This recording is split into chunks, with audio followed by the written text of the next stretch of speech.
નમસ્કાર મિત્રો, good morning. આપણે નેક્સ્ટ લેક્ચરની અંદર સ્ટોક નોટેશન માટે ચર્ચા કરી હતી.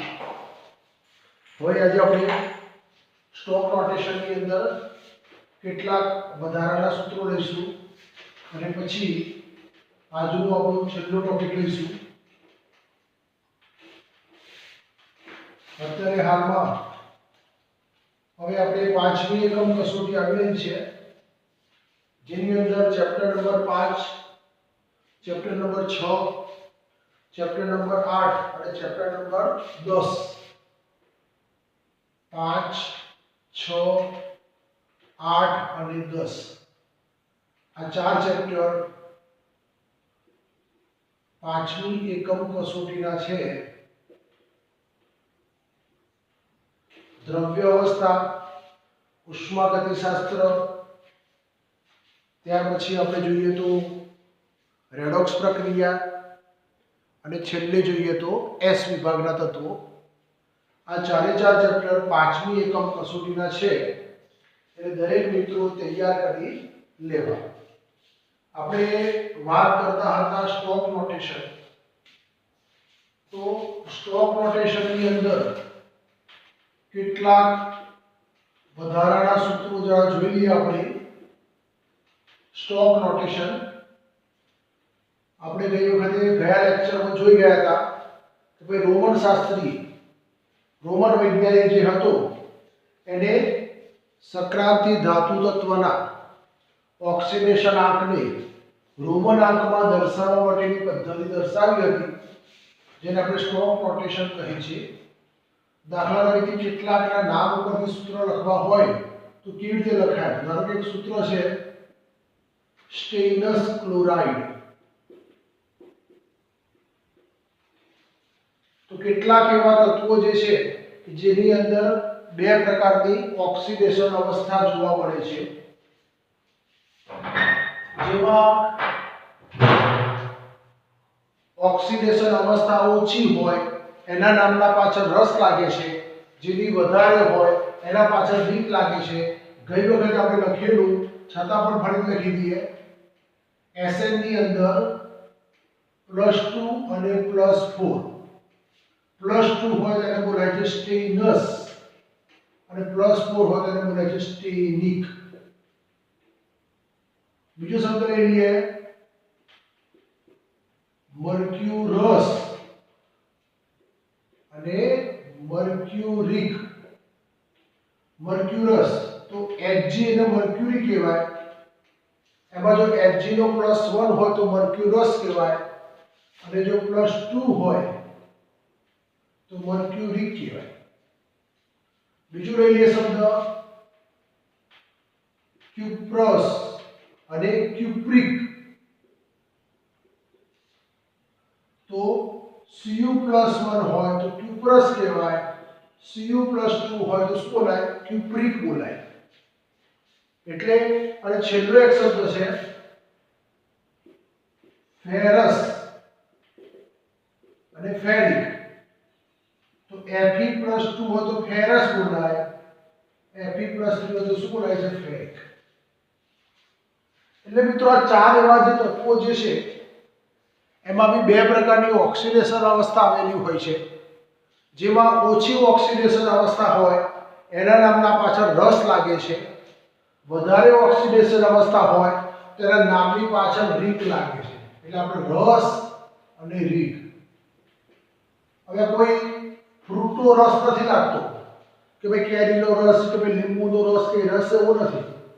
આપણે યાદ રાખવા માટેની એક મેથડ છે કે ભાઈ બે પ્રકારના તત્વોમાં જેની ઓક્સિડેશન અવસ્થા ઓછી હોય એના નામના પાછળ રસ લાગે, જેની ઓક્સિડેશન અવસ્થા વધારે હોય એના નામની પાછળ રીક લાગે.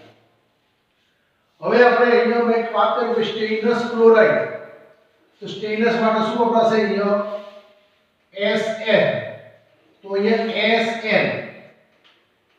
હવે Sn નો ઓક્સિડેશન અવસ્થા કેટલો છે? +2. તો રોમન આંકમાં શું લખી દઈએ? 2. હવે ક્લોરાઇડ એટલે Cl. એક Cl નો -1. અહીંયા કેટલો વીજભાર છે? +2. તો કેટલા Cl જોઈએ? 2. તો શું લખાય SN2Cl આ રીતે લખાશે બીજો શબ્દ લઈ લઈએ સ્ટેનિક ક્લોરાઇડ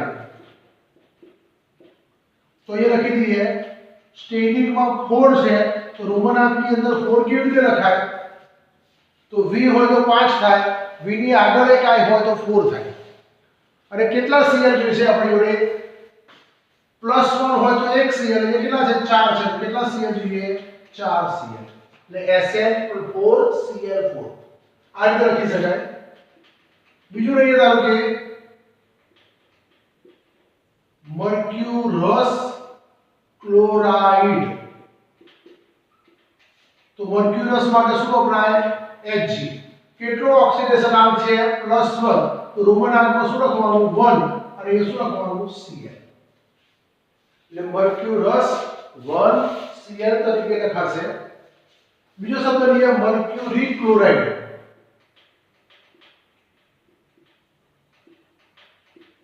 મર્ક્યુરિક ક્લોરાઇડ તો આપણે કીધું મર્ક્યુરિક તો કયો ઓક્સિડેશન અવસ્થા છે +2 તો આપણે શું લખી દઈએ Hg +2 એટલે 2 અને 1 Cl હોય તો +1 લખાય અને 2 Cl હોય તો શું લખાશે +2 તો મિત્રો આ રીતે તમે આનો ઓક્સિડેશન આંક ખૂબ જ સરળતાથી લખી શકાય બીજો એક આપણે શબ્દ જોઈએ ઓરસ અને બીજો લખી દઈએ ઓરિક ઓરસ હોય તો Au+1 અને ઓરિક હોય તો Au+3 તો આપણે લખી દઈએ ઓરસ ક્લોરાઇડ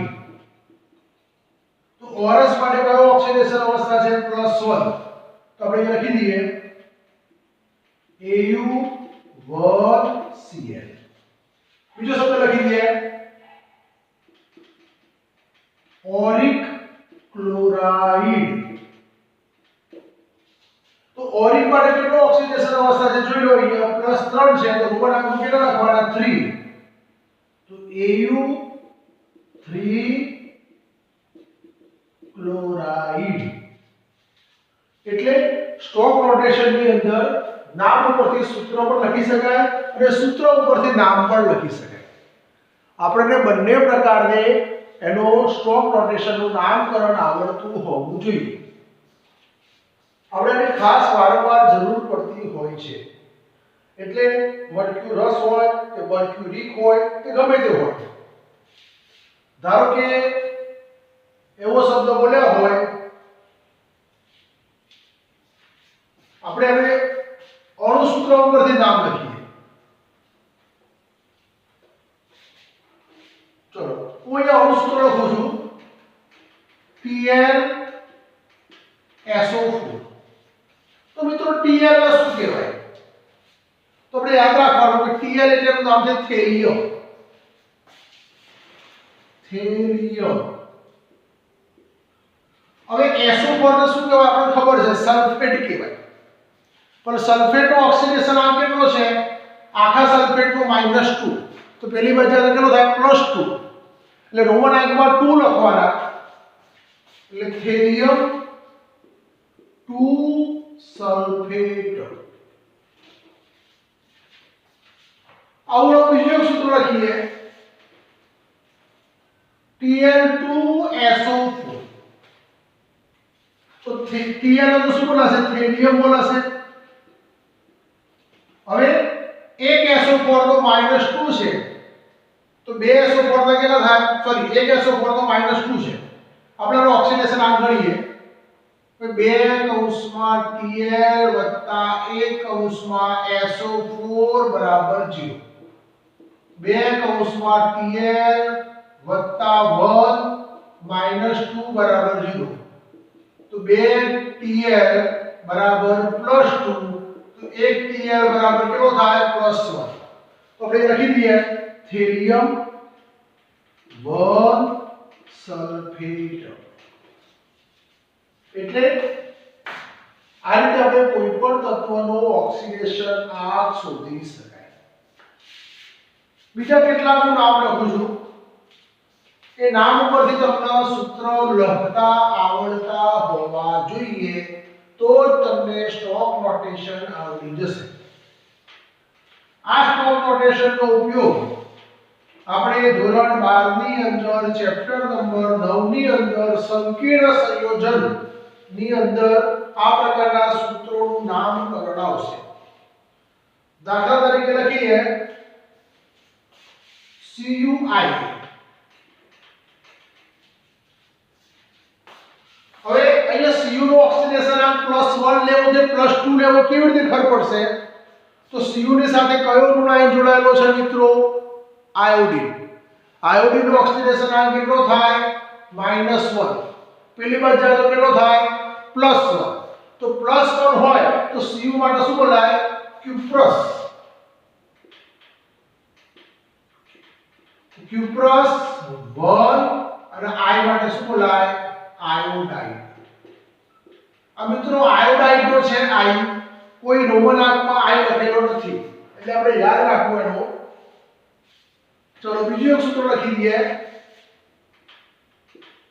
MnO2. તો Mn ની અંદર જોઈએ તો Mn નું નામ શું કહેવાય? મેંગેનીઝ. રોમન આંકમાં ઓક્સિડેશન આંક. આ કોઈ પેરોક્સાઇડ નથી મિત્રો, આ સાદો ઓક્સિજન છે. તો એક નો ઓક્સિડેશન આંક -2 થાય, તો બે ના કેટલા થાય? -4. પેલી બાજુ જાય તો +4. તો રોમન આંકમાં આપણે 4 લખી દઈએ, I અને એની આગળ V. અને આનો O ને બોલાય ઓક્સાઇડ પણ બોલાય, ઘણી વખત ડાયોક્સાઇડ પણ બોલાય છે. ઘણા લોકો ડાયોક્સાઇડ પણ બોલે છે, ઘણી વખત એને આપણે ઓક્સાઇડ પણ બોલાય છે. એટલે નામના છેલ્લે આઈડ પ્રત્યય લગાડવામાં આવી છે. તો આ જે પ્રકારના સૂત્રો જે છે એને આપણે સ્ટોક નોટેશનના સૂત્ર તરીકે ઓળખવામાં આવે છે. હવે આપણે પ્રશ્ન નંબર કોયડા નંબર 8.3 નો આપણે ઉકેલ મેળવીશું.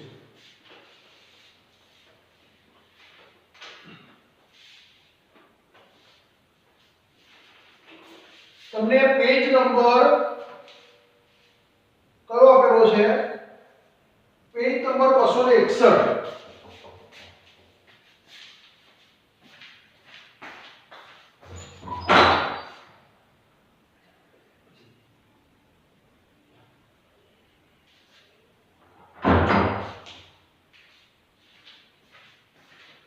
આપણે પેજ નંબર 261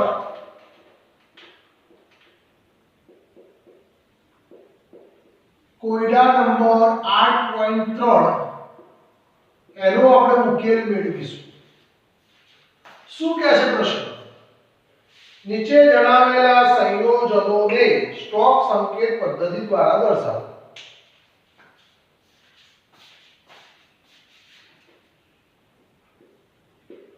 નીચે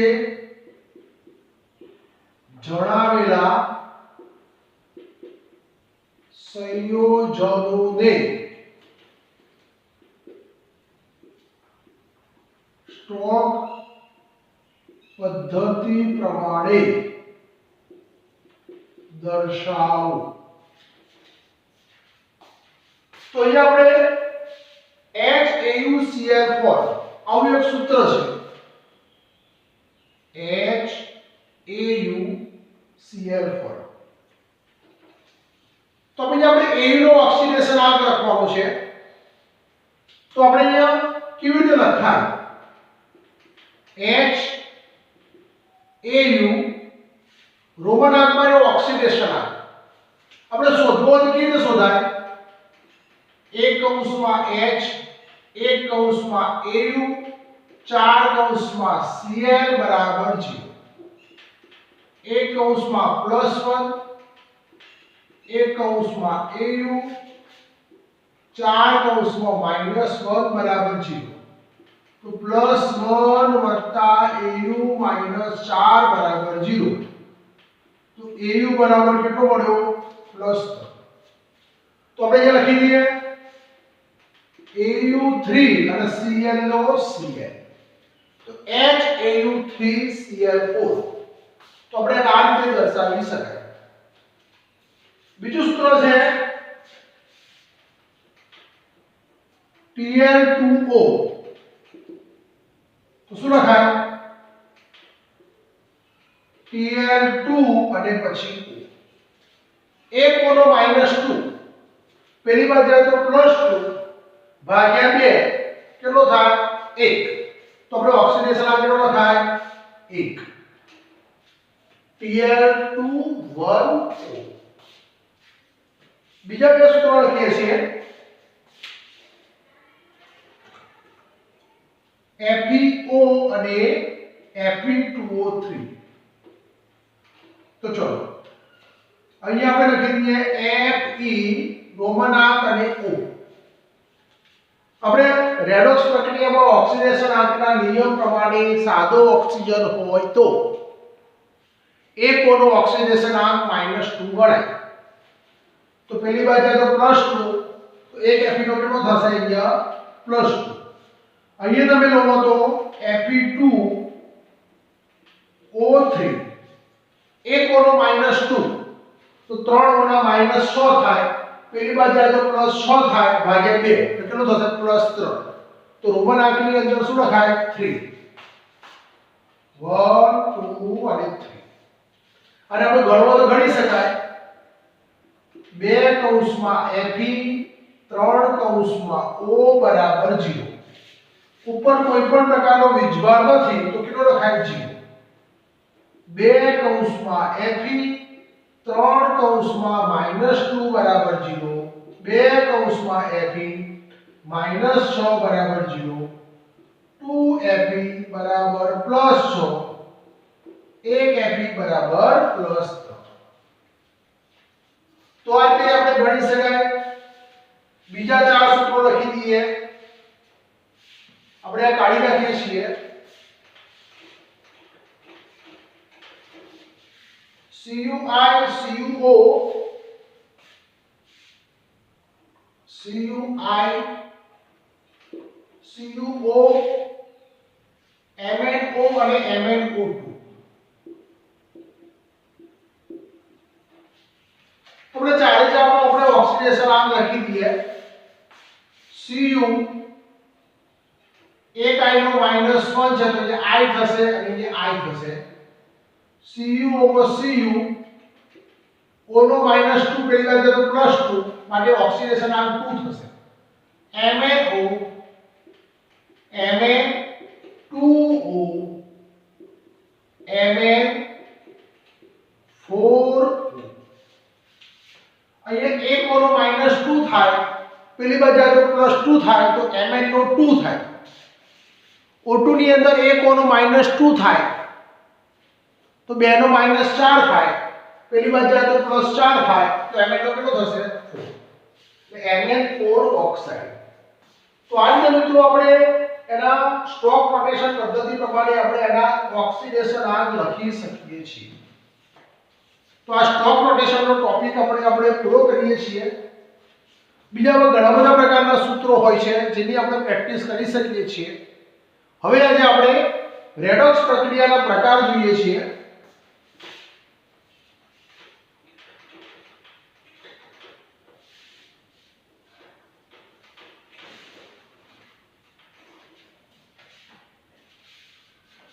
રેડોક્સ પ્રક્રિયાના પ્રકાર.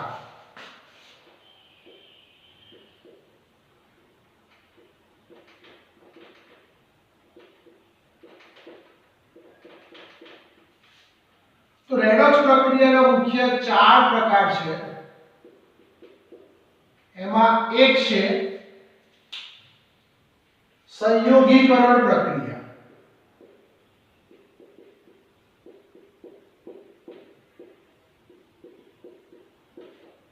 બીજી પ્રક્રિયા છે વિઘટન પ્રક્રિયા. ત્રીજી પ્રક્રિયા છે વિસ્થાપન પ્રક્રિયા. અને ચોથી પ્રક્રિયા છે વિષમીકરણ પ્રક્રિયા. પ્રક્રિયાઓ પહેલી બે જે પ્રક્રિયાઓ છે જે એકબીજાની વિરુદ્ધમાં પ્રક્રિયા છે. સંયુક્ત થવું એટલે ભેગા થવું, વિઘટન થવું એટલે છૂટા થવું.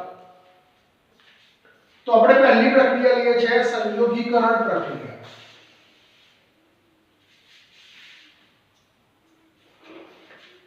તો સંયોગીકરણ પ્રક્રિયા વિશે લખીએ આપણે પહેલા.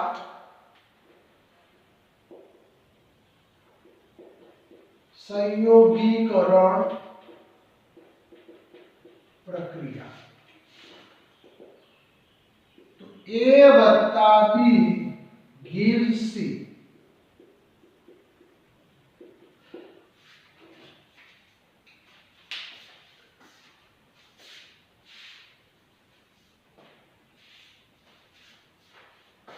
તો લખીએ આ પ્રક્રિયાને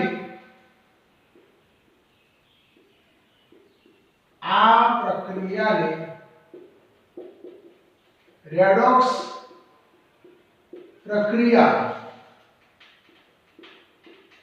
બનવા માટે A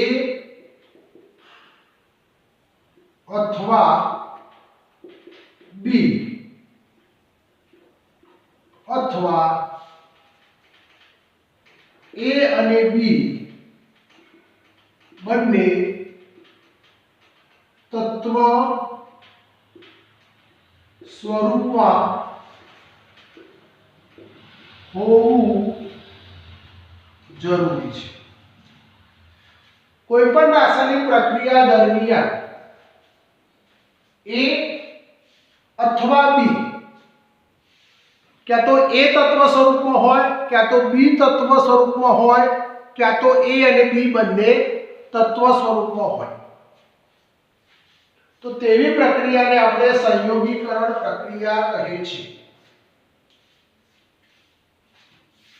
બધી જ દહન પ્રક્રિયાઓમાં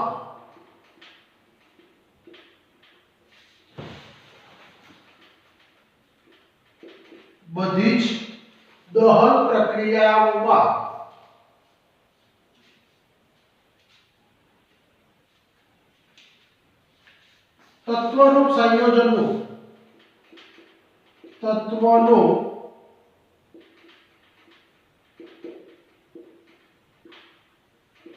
ડાયઓક્સિજનનું ઉપયોગ થાય છે. કેટલીક પ્રક્રિયામાં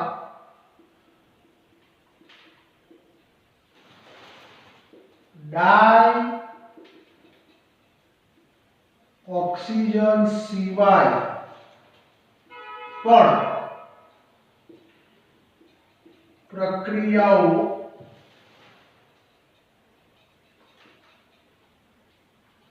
સંયોગીકરણ પ્રક્રિયાઓ છે. દાખલા તરીકે આપણે લઈએ કોઈ એક ધાતુ તત્વ લઈએ. ચલો લઈએ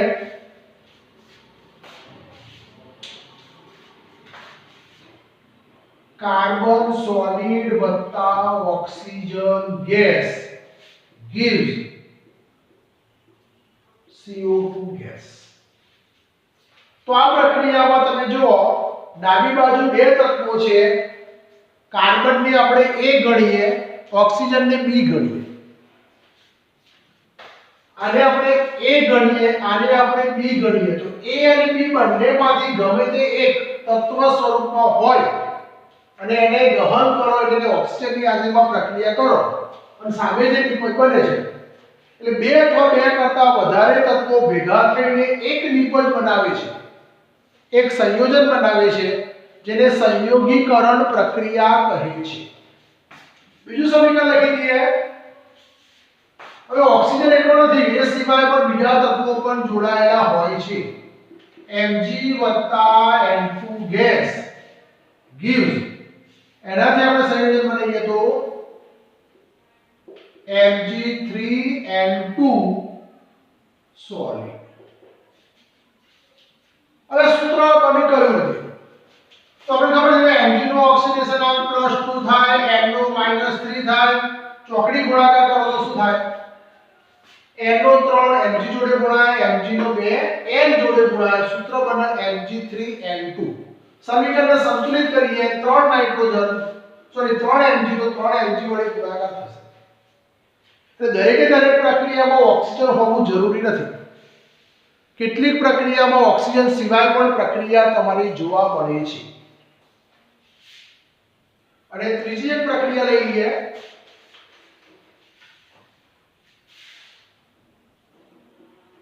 CH4 ગેસ વત્તા O2 gas gives CO2 gas વત્તા H2O liquid. સમીકરણને સંતુલિત કરીએ. અહીંયા 4 હાઇડ્રોજન, અહીંયા 2 વડે ગુણાકાર કરીએ 4 હાઇડ્રોજન થઈ ગયા. અહીંયા ઓક્સિજનની વાત કરીએ 2 + 2 4 થાય, અહીંયા 2 વડે ગુણાકાર કરીએ.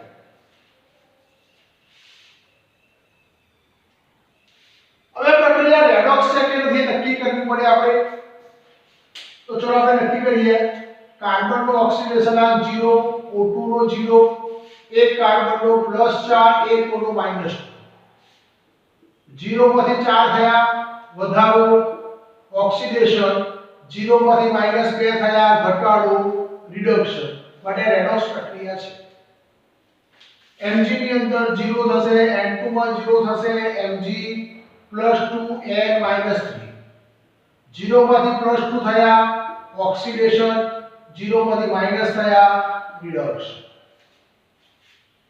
પણ મિથેનમાં જો તો કાર્બનનો અહીંયા હાઇડ્રોજનનો +1 છે, અહીંયા પણ H નો +1 છે. અહીંયા કાર્બનનો -4 થશે, અહીંયા કાર્બનનો +4 થશે. એ કાર્બનના ઓક્સિડેશન આંકમાં ફેરફાર થશે, પરંતુ હાઇડ્રોજનના ઓક્સિડેશન આંકમાં ફેરફાર થતો નથી. તો શું કહી શકાય? તો મિથેનની જે પ્રક્રિયા જે છે એ રેડોક્સ પ્રક્રિયા નથી. સંયોગીકરણ પ્રક્રિયા છે પણ રેડોક્સ પ્રક્રિયા નથી. આ પ્રક્રિયા જે છે એ રેડોક્સ નથી. સંયોગીકરણ છે ખરી. એના આપણે શું કહી શકાય? બધી જ સંયોગીકરણની પ્રક્રિયાઓ રેડોક્સ પ્રક્રિયા હોય એવું જરૂરી હોતું નથી. ઓકે, તો આ સંયોગીકરણની પ્રક્રિયા.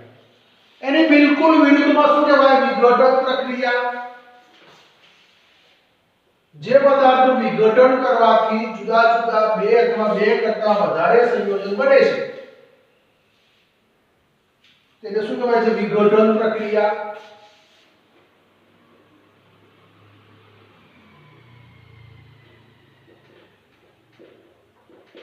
જે સંયોજનનું વિઘટન કરવાથી 2 અથવા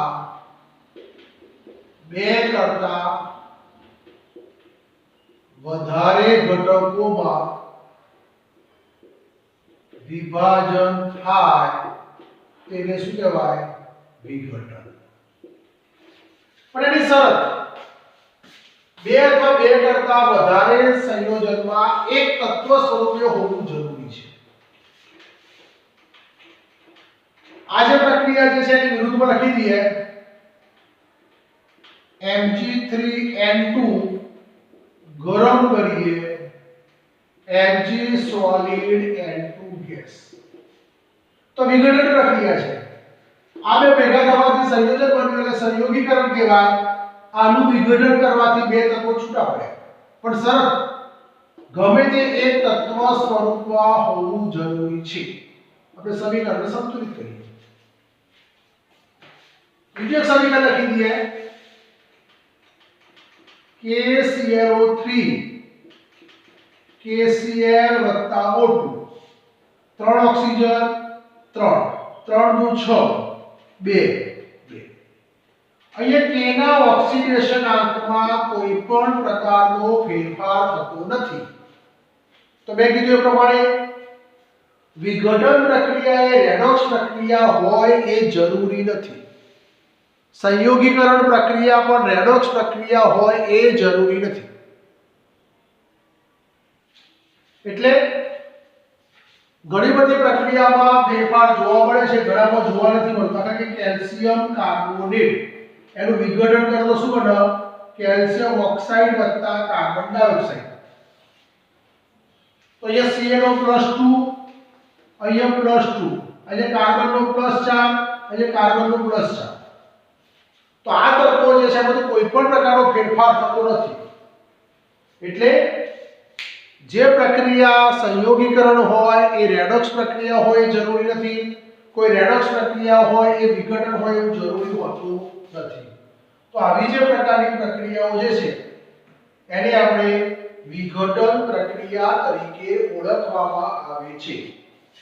હજી આપણે બે પ્રકારની પ્રક્રિયાઓ બાકી રહી. એક તમારી વિસ્થાપન પ્રક્રિયા અને બીજી તમારી વિષમીકરણ પ્રક્રિયા. ચલો હવે આપણે નેક્સ્ટ લેક્ચરની અંદર બીજી બે પ્રક્રિયાઓની આપણે ચર્ચા કરીશું.